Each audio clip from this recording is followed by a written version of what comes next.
dia? Sejak di Palopo, sejak kapan di Palopo? Waktu itu dia. Gimana caranya sampai di sana? Dia telepon kok atau dia yang hubungi? Hah?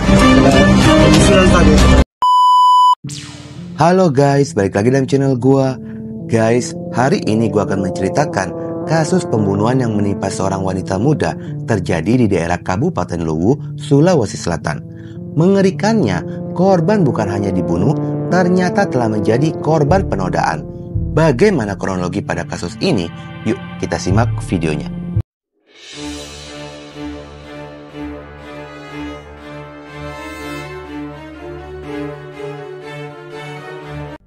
Awal kisah, kita berkenalan dengan seorang wanita muda bernama Nurul Adelia Saputri berusia 22 tahun, merupakan warga Cilalang, Kabupaten Luwu, Sulawesi Selatan.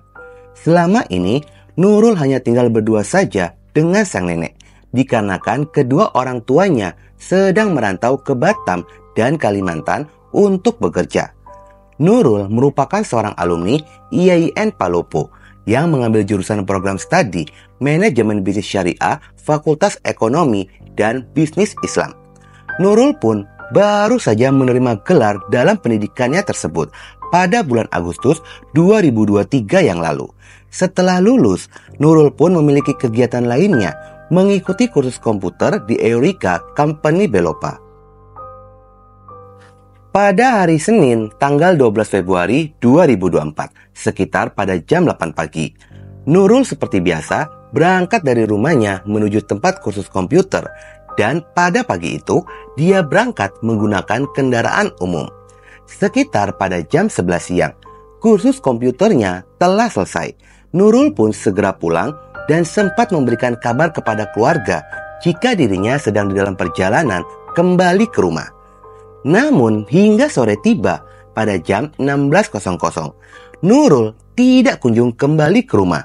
Merasa khawatir, keluarga pun segera mencari informasi tentang keberadaan Nurul dengan menghubungi saudara, teman-teman semasa kuliah, dan juga teman-teman di tempat kursus komputernya itu.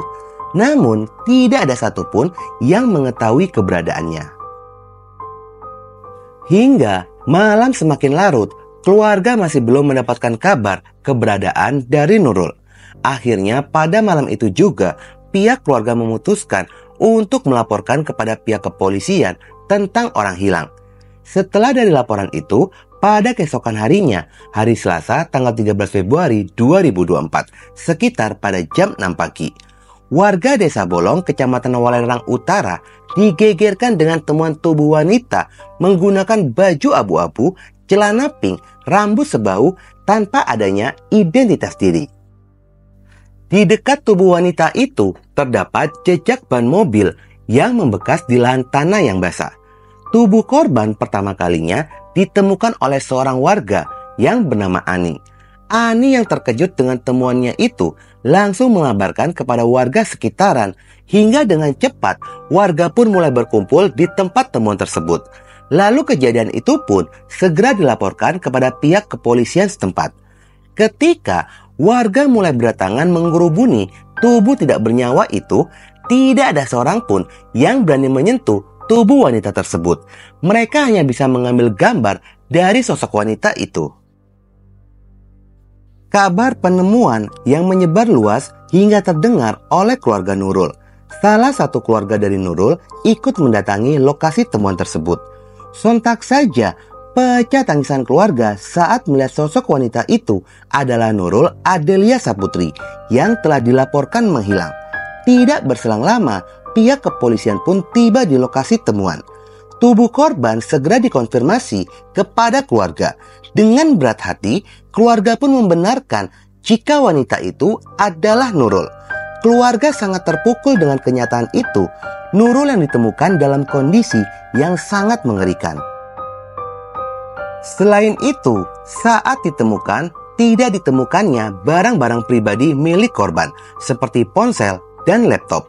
Saat polisi melakukan pengecekan pada tubuh Nurul, polisi menemukan adanya luka lebam pada bagian wajah dan juga luka tikaman pada dada sebelah kanan. Dengan kondisi tersebut, Nurul diduga kuat menjadi korban pembunuhan. Kepolisian pun akhirnya membawa tubuh Nurul ke RSUD Sawari Gading, Kota Palopo untuk dilakukan pemeriksaan lebih lanjut. Dari kejadian ini, polisi segera mengumpulkan beberapa informasi dan bukti-bukti dari pihak keluarga, tetangga, dan juga teman-temannya Nurul. Menurut kesaksian tetangga korban, Nurul biasanya pergi khusus mengendarai motor atau sesekali juga diantar oleh pamannya. Namun saat pulang kursus, Nurul lebih sering menggunakan kendaraan umum. Sementara menurut kesaksian dari teman-temannya Nurul, pada hari di mana Nurul ini menghilang, Nurul pun sempat mengirimkan foto ketika berada di dalam mobil sedang dalam perjalanan menuju ke rumahnya. Foto tersebut dia kirimkan ke WhatsApp grup, dan dari sanalah terakhir kalinya Nurul memberikan kabar. Pihak kepolisian terus melakukan penyelidikan hingga melakukan pelacakan signal ponsel milik Nurul. Dalam kasus ini, tidak mudah polisi mengungkap kasus kematian dari Nurul. Setidaknya polisi membutuhkan waktu 3 hari untuk mengungkap identitas dari terduga pelaku. Dan satu nama yang telah dikantongi oleh pihak kepolisian. Polisi segera melakukan pengejaran terhadap terduga pelaku ini. Namun saat proses pengejaran dari pelaku masih membutuhkan waktu, dikarenakan pelaku ini bergerak secara mobile dan hampir 1 pekan menjadi buronan polisi. Akhirnya pihak kepolisian pun berhasil menangkap pelaku di daerah Kelurahan Kapuna, Kecamatan Masamba.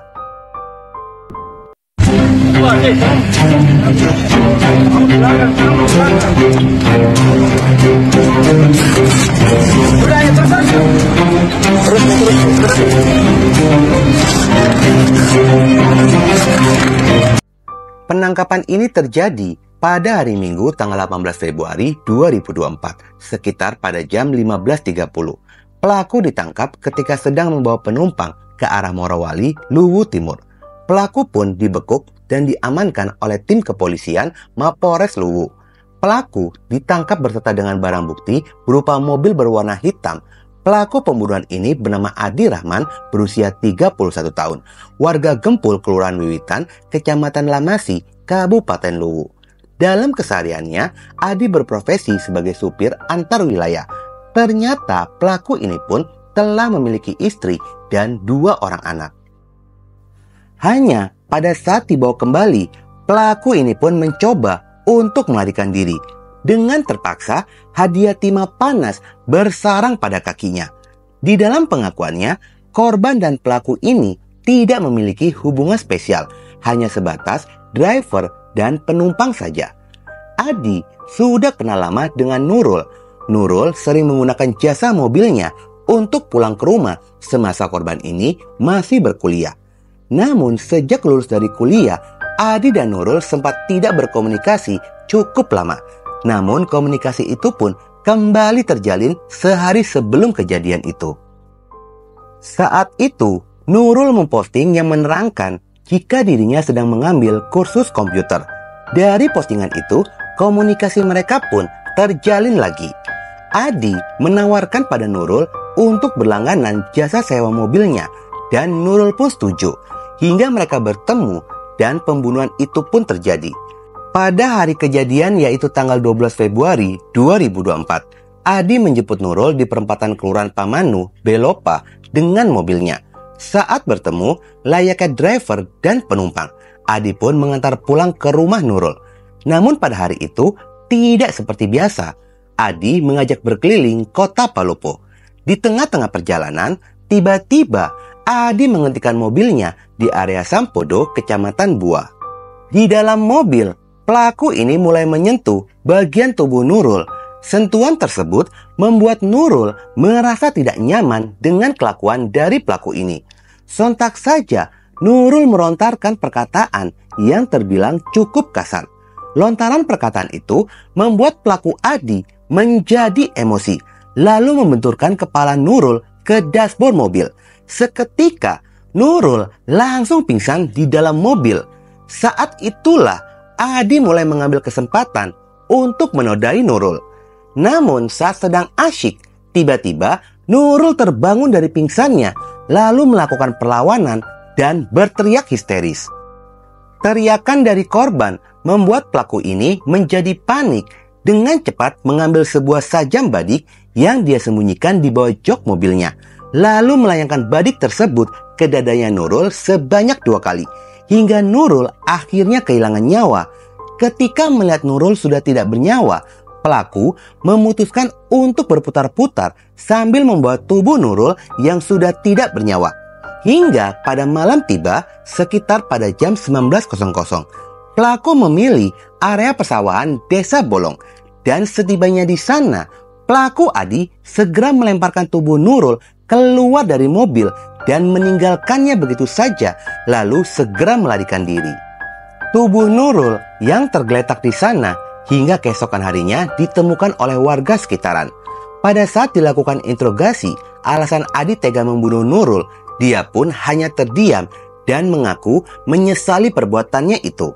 Atas perbuatannya, Adi Rahman dijerat dengan pasal berlapis, di antaranya pasal 338 KUHP, pasal 365 ayat 3 KUHP pidana, dan pasal 285 KUHP pidana dengan ancaman hukuman 20 tahun.